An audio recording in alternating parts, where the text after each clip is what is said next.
The night was cold, silent, and deceptively peaceful over Kiev. A faint mist hovered above the Dnipro River, illuminated by the distant city lights. Then at precisely 12:03 a.m., the silence shattered. Sirens wailed across the capital, a dreadful, rising sound that every Ukrainian had come to fear. In seconds, phones buzzed with emergency alerts.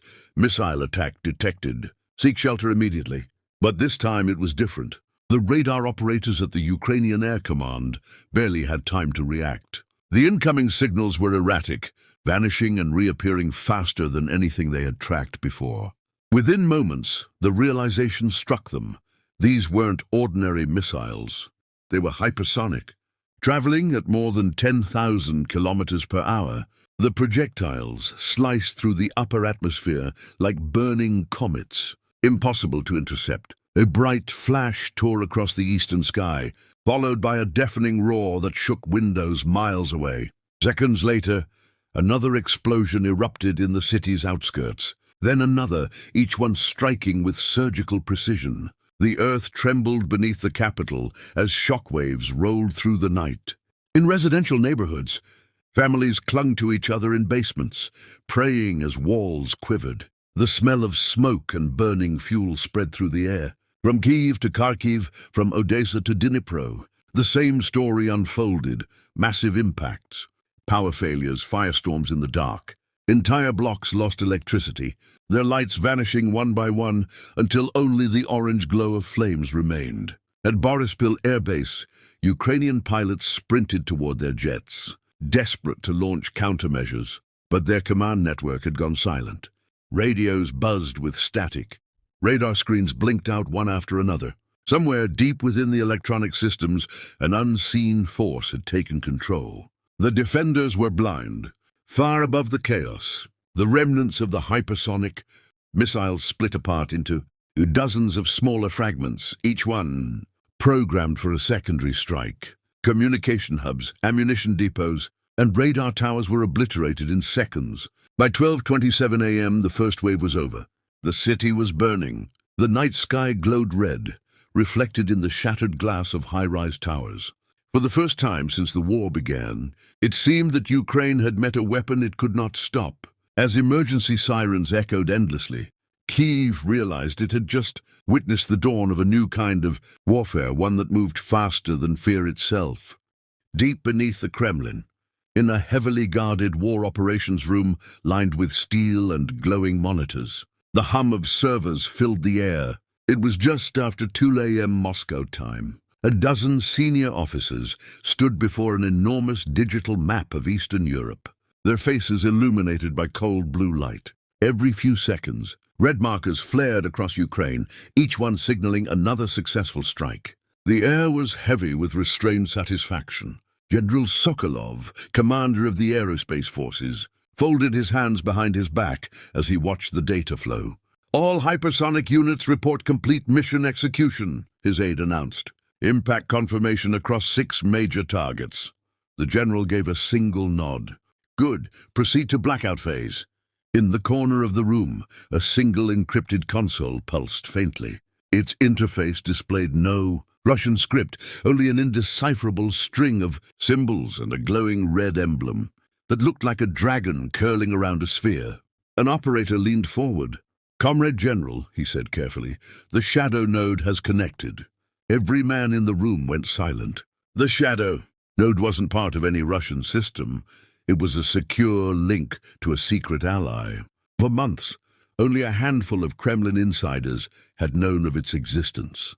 Through it flowed a stream of data from beyond Russia's borders. Satellite imagery, cyber intelligence, and advanced trajectory calculations. The mysterious allies' AI-assisted network had guided the hypersonic missiles in real time, ensuring pinpoint accuracy even under electronic countermeasures. General Sokolov exhaled slowly, his eyes narrowing. "So, the dragon keeps its word," he murmured. The operator nodded. "They've confirmed cyber interference across all Ukrainian grids. Communication failure is total.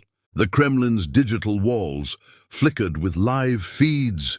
Ukrainian. Radar collapsing. Command nodes going dark, and waves of panic spreading through enemy lines. The room vibrated slightly as the encrypted connection ended, leaving only a faint trace of code that erased itself automatically. "Maintain total silence," Sokolov ordered.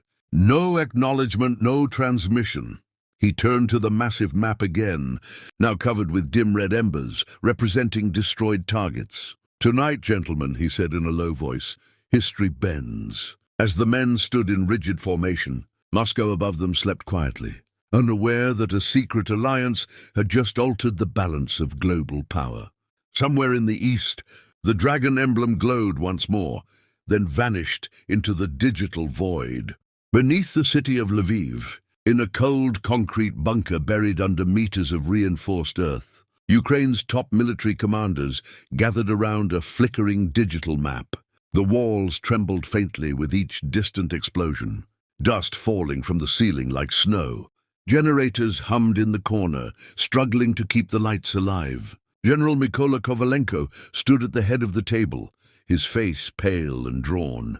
"We've lost communication with Kiev command," an officer shouted over the static-filled radios. "Odessa and Kharkiv are offline too." Kovalenko slammed his hand on the table. "What do you mean offline?" "Sir, all satellite links are dead.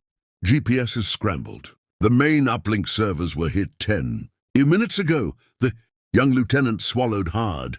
"And, sir, our radar systems aren't responding. It's like they've been erased." The bunker erupted in noise. Officers shouted coordinates. Others cursed as their laptops froze. Maps glitched, cameras went black. On one screen, a live drone feed showed a firestorm consuming the outskirts of Dnipro, then the image dissolved into static. The enemy's strike was too precise, too synchronized. It wasn't random chaos. It was control. Kovalenko turned toward the intelligence chief, Colonel Hrabar. "This isn't just Russia," the general growled. "Someone's helping them." Hrabar hesitated, then slid a tablet across the table. "We detected foreign digital signatures during the attack, origin unknown, but..." He paused. "Asian coding structure. Highly advanced. State-level encryption." For a moment, silence filled the bunker. Even the rumble of distant bombs seemed to fade. Then a deep boom shook the ground, followed by the faint collapse of something massive overhead. Dust poured down, and the emergency lights flickered red. "Get the backup networks online," Kovalenko barked. Technicians scrambled, connecting portable servers and radio units. "We need to contact NATO command now." But every attempt failed. The entire system had been hijacked by an invisible enemy, a digital ghost that crippled defenses without firing a bullet. Above ground, Kyiv burned under a crimson glow. Hospitals running on emergency power, citizens trapped in chaos. Inside the bunker, Kovalenko stared at the dead screens and whispered to himself, "We're fighting a war we can't even see." Outside, thunder rolled, not from a storm, but from the next wave of hypersonic fire raining down from the black, merciless sky. The first rays of dawn crept. Across the smoldering ruins of Kyiv, smoke rose in thin black columns, twisting into the cold morning air. Streets that had once been alive, with cars and laughter, now lay buried under ash and debris. The sound of sirens echoed endlessly, blending with the cries of survivors searching through the rubble. The city, once the proud heart of Ukraine, had been brought to its knees overnight. Across Europe, television screens and news feeds filled with the same breaking headline: "Massive hypersonic barrage devastates Ukraine." Analysts, journalists, and world leaders scrambled for explanations. How had Russia launched such a devastating, coordinated attack, one that neutralized Ukraine's defenses in under 30 minutes? Experts pointed to one answer whispered behind closed doors: Russia hadn't acted alone. In Washington, intelligence officers pored over intercepted data, uncovering traces of encrypted traffic that didn't belong to any Russian network. In Tokyo, cybersecurity experts detected a unique code signature, one used only by a powerful Asian nation known for its military technology, but the source was cloaked in perfect precision. Every trace led to another false trail. Whoever had aided Russia knew how to stay invisible. Meanwhile, deep within the Kremlin's underground command center, President Viktor Volkov, stood before the same digital map that now glowed with the aftermath of destruction. A red symbol pulsed faintly on the edge of the screen, a stylized dragon encircling a sphere. His advisors stood in silence as Volkov read the incoming encrypted message. Operation confirmed. Data verified. Alliance secure. The message vanished instantly after being read, leaving only the faint hum of machinery. Volkov turned slowly toward his generals. They kept their promise, he said softly. The East remembers its friends.